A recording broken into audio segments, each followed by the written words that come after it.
Well, hello. Welcome. It's Easter, and we would have been doing a show quite before this, but we were holding off to do a special Easter dessert that we do every year. In fact, our niece Bethany would say, it's not Easter unless she gets her Pavlova. So today we're going to be making a raspberry Pavlova. It's really a wonderful dessert. You can have it any time of year. You don't have to wait till Easter. But we especially think of it this time of year because if you think of Easter, you think of eggs. And this does call for quite a few eggs. And it's going to cause for Alan to have to do a little drawing too. Because with these Pavlovas, we need to make marks on some parchment so that we can then plan them.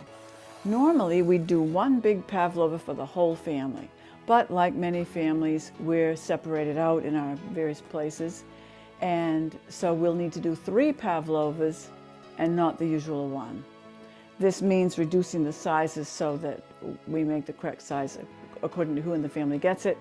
Tomorrow is Easter, and so in the morning we will deliver these Pavlovas to various family, just passing it, through the door. We know we can't visit, but that's what we'll be doing.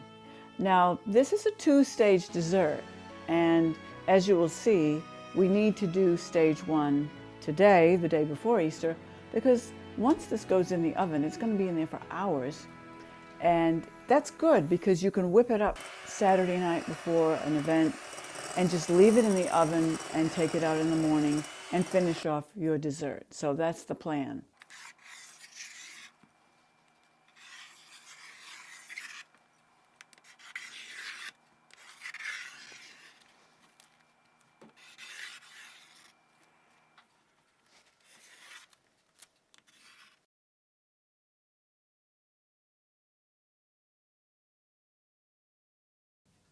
Well, now we can make the meringue nest, now that we have our meringue patterns all made out. I've separated out my eggs from between the yolks and the whites, so I'm going to go ahead and put my egg whites in the bowl. And we did have these at room temperature, these eggs. You do get a much better result if you have them at room temperature before you get started. So I'm going to beat these until they're making nice peaks, but not quite dry meringue. We have our raspberries in the freezer, and we'll take those out and thaw them overnight in the fridge. Okay, now we're going to add the sugar, but we're supposed to add it 1 tablespoon at a time and beat well between spoonfuls. So this might take a little while.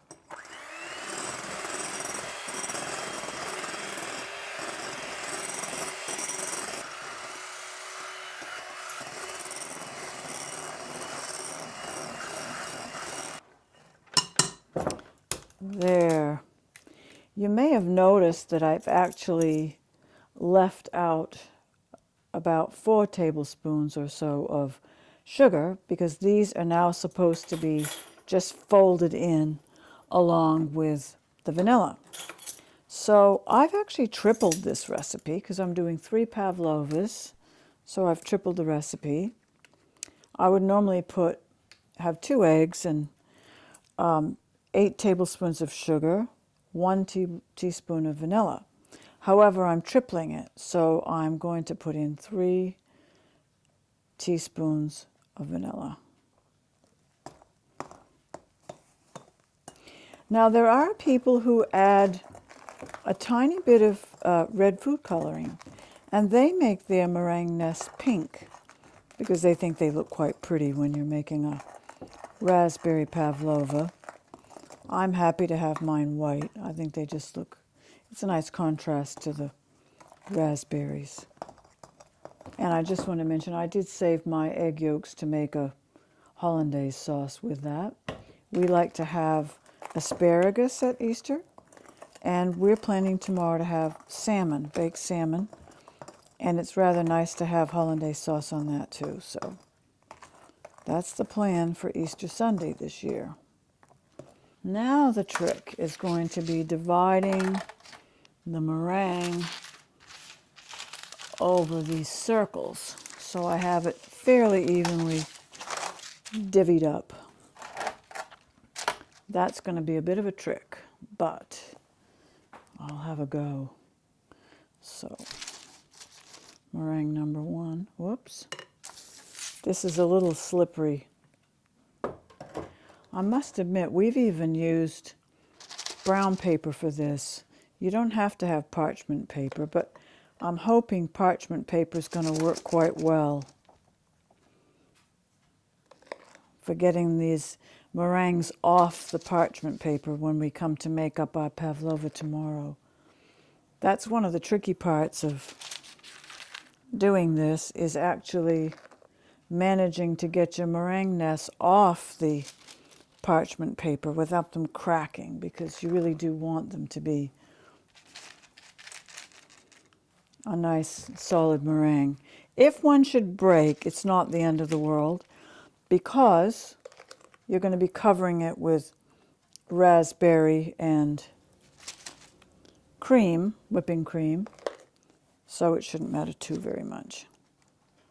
Any suggestions, Alan, about which one might need a little more? You're the surveyor here. Alan used to survey roads for Irving, and he has a good eye for accuracy. I've never surveyed piles of meringue before. You're surveying piles of meringue now. Now for this part, it's time to work the meringue out to the edges of our patterns, and we're trying to keep the meringue a fairly even thickness all along the way. That way the meringue nests are less likely to break on us when we try to peel them off the paper. One edge is a little thin, that's when you get in trouble. I think I've got that fairly evened out. Now for this one. If you make smaller little meringues for like little individual servings, those are called meringue kisses. By leaving these in the oven, they go crispy all the way through, which makes them really lovely. If you don't leave them in the oven, they're more like marshmallow in the middle. They're quite ooey and gooey and sticky.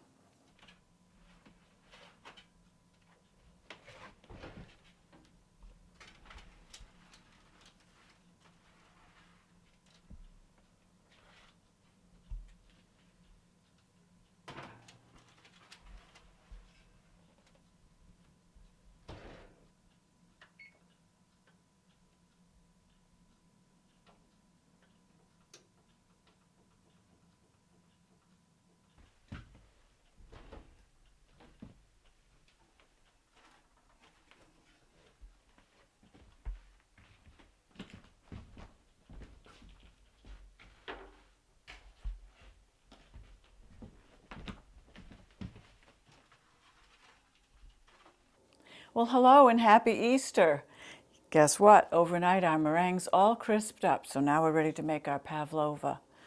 And we've got a small one for Grandma and one for Alan and me, and then this is for the Wards, Alan's sister and her family. So now we have to whip the cream.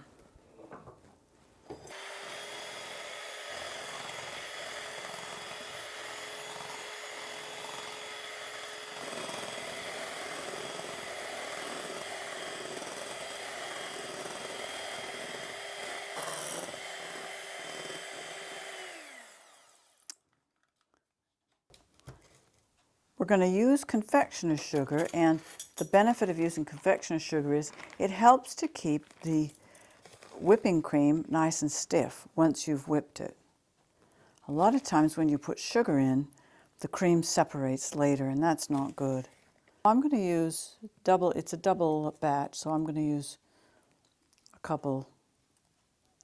It's Easter, I'll put a third one in. Vanilla is such a nice flavor. People really love it. There. At last, the cream is ready. And what I did was I actually took our raspberries and I added some sugar just enough to sweeten them. Maybe I'll add just a little bit more. Raspberries can be a bit tart. Now these were of course frozen. You can make this with fresh raspberries and it's really fabulous. But that's not a luxury we have in this time of year, except I did cheat and buy a few fresh ones. They're very expensive right now, so I didn't buy many. You can buy a few fresh ones just to put on the top as a little decoration. So I'm going to get ready the pavlova that Alan and I will be having.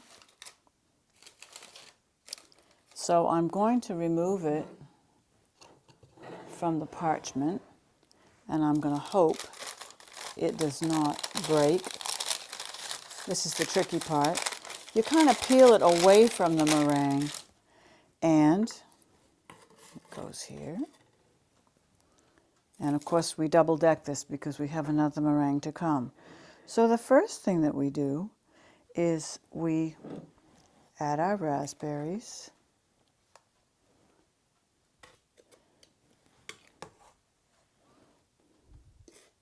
And it is rather nice to get some of that juice as well. It really helps the meringue. Because meringue is quite sweet, and of course the raspberries are quite tart, so it makes a nice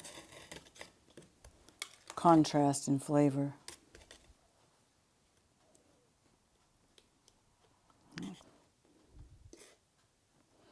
So now the final layer, and we want to push that out to the edges as best we can. Again, the raspberries are going to drizzle over the side. Not a problem. It's all part of the look to make it look more appetizing.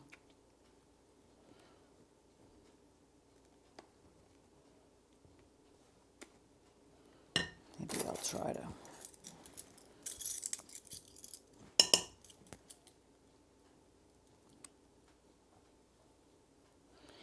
And I'll just give it a little added decoration. And last but not least, we'll put a few little fresh raspberries on the top. There. And that's it. Pavlova, a dessert fit for a king. Now we get to have our Easter dessert. And we even made some cappuccino to go with it. We have a wonderful little cappuccino machine, and it's nice to think that even in these difficult times we can have a cappuccino. Okay. Well, careful with that raspberry juice on that Oh, I'll be tablecloth. careful with raspberry juice. I'll do my very I'm best glad to I'm be not careful. doing that. I'd be dead meat. Guaranteed. Oh, stop it. Okay. Now the trick is going to be, can I get it into the bowl? Well, pass me your, you can have yours first. Can I get it into the bowl without an incident? Looks like I did it. And you know what? The next piece, I probably won't be so lucky. It's always the way. Voila! Don't worry, don't worry, don't worry. Don't worry about something falling off that knife or something. I know. plopping on the Well, you table. know, this little tablecloth cleans up pretty good. So if I get raspberry juice on it, it's not the end of the world. Yeah, but if you don't get any on it, we won't even have to clean it. Well, come on. We'll still have to clean it, but it won't be so hard. There. Now we get to have our pavlova.